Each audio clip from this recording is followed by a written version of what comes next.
the thing about 5G is there's a lot of politics, I think, to it. And I think a lot of it is being forced down our throats right now. 5G. It's not ready for the 2020 market. It might not even be ready for the 2021 market. And while it is technology that is advancing and it's becoming, more readily available across the US, I still don't think it's the time for it. You should not be making your decisions on buying a phone based on 5G, or at least it shouldn't be your priority. And don't fall for the marketing schemes. And this article from VentureBeat is talking about how the Better Business Bureau is blasting Verizon for 5G ads, says coverage claims mislead customers. I haven't read this article, so I just read the title and I laughed and I said, that's not surprising. Verizon being dickheads. I mean, and here's the thing, it's not just Verizon, it's all the other telecoms. It's all these other big oligopolies playing this game where, they're going to tout 5G and it's the best thing since sliced bread. And 4G LTE is still outperforming 5G in a lot of ways, and they're going to continue to do so. And until 5G really takes over, then, you know, I'll recommend it later. But for now, no. While rivals AT&T and T-Mobile were racing to launch nearly national 5G networks last year, and again, AT&T and T-Mobile. So it's not just Verizon. Verizon can suck a dick, but so can AT&T and T-Mobile. Verizon oddly focused on touting rollouts at sports stadiums and arenas, places where it could show off its high-speed, short-distance millimeter wave technology. And it's not that the technology isn't going to be good. If they can figure out these issues, like I was at a right before the lockdown, I was at a Chicago Bulls game. And when I was at that game and I was trying to use my phone to upload something on Instagram, it was like a video clip while I was in the stadium. It couldn't do it. I had to walk out of the stadium. I had to walk not outside of United Center, but outside of like where the game was at just to get the reception to come through. And if they can figure that out, that's awesome. I love that. But now they're going to use that as a marketing ploy to be like, well, remember when you couldn't, you know, get reception inside the stadium? Well, if you get 5G, we're going to fix that. God, and if we're going to fix it, we're just going to charge you more money for it. And that's the shit that pisses me off. That's the shit that I have such a hard time dealing with, because we already pay you guys money and you want to provide us a good service. Well, I thought part of us paying you monthly is to not only provide a service, but improve that service over time. Otherwise, we'll go somewhere else. But here in the US, we have what, three other choices? I mean, yes, we have MVNOs, but those guys are under, the helm of the other big telecom industries. So anyway, now the Better Business Bureau's advertising unit is taking Verizon to task for misleadingly using those stadium installations as proxies to overhype its modest 5G expansion elsewhere. Again, not a big surprise. This morning, the BBB's National Advertising Division told Verizon to stop claiming that it was, quote, building the most powerful 5G experience for America, and recommended that the carrier make clear and conspicuous disclosures to consumers about the limited actual availability of its 5G network. The limited actual availability of its 5G network.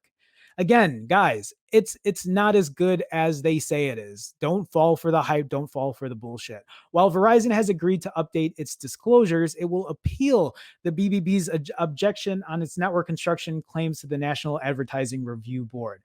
The BBB's action comes at a critical juncture for US 5G deployments, which have thus far failed to deliver on the 5G standards bold promises. Consumers and businesses were promised 10 to 100 times faster mobile and fixed broadband speeds, as well as single-digit millisecond latency and remote industrial benefits, sparking widespread interest in the new technology. Of course, when you tout that kind of stuff, of course people are going to get excited about it.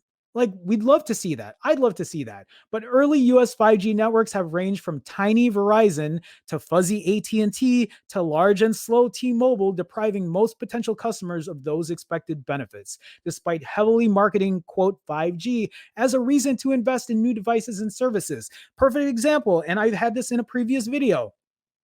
The OnePlus 8 The OnePlus 8 Verizon 5G, I can't remember what letters they put, UW edition, whatever bullshit letter edition that they're doing for the OnePlus 8 for Verizon, and it can only be used on Verizon to get millimeter wave.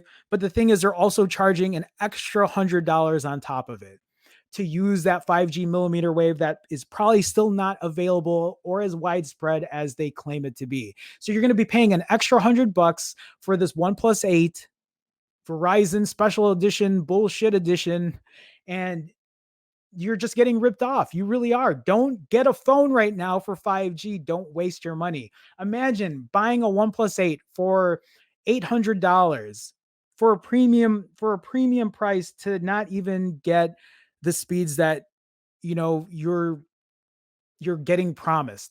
But you're not going to get it unless you're standing right in front of the tower, and whether or not they add more coverage, when is that really going to happen? We don't know. We really don't know.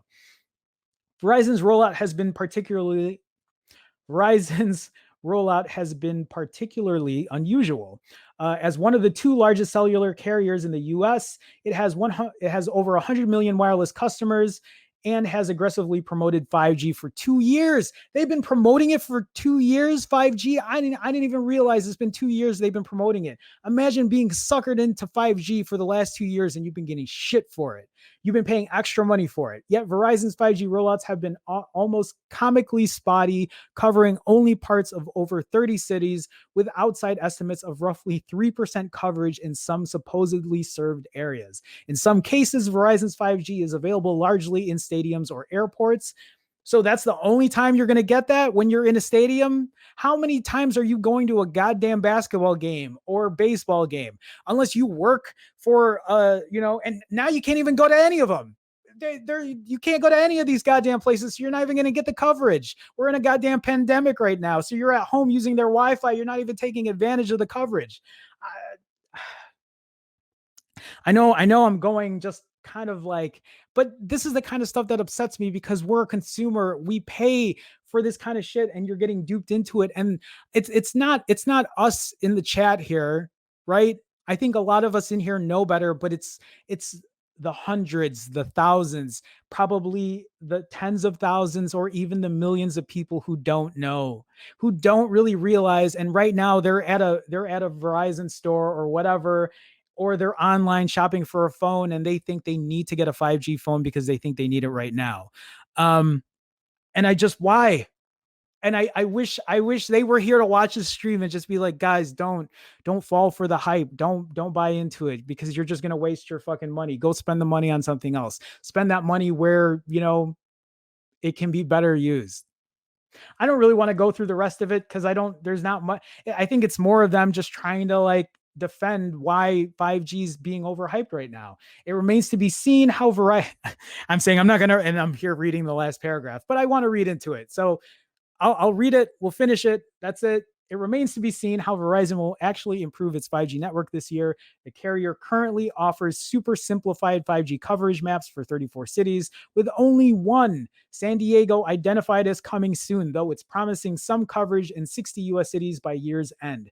Verizon CEO Hans Vestberg said this week that expansion of its initially hyped 5G home broadband service will take place this fall, pending delivery of 5G modems with longer range Qualcomm millimeter wave hardware. The carrier has also committed to rolling out a slower speed version of 5G that will share its existing 4G spectrum with 5G devices, though the timing is still ambiguous. Think of all of the bullshit that has happened because of it. These telecoms say 5G, 2 years, 5G.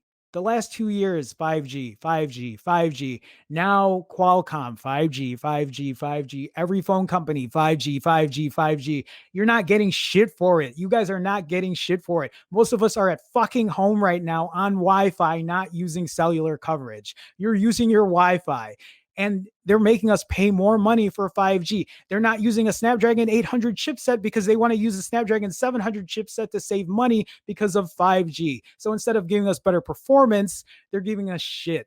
They're giving us cellular coverage that we're probably not even going to use for the next 6 months because we're going to be still locked down here because either a second wave is coming or whatever.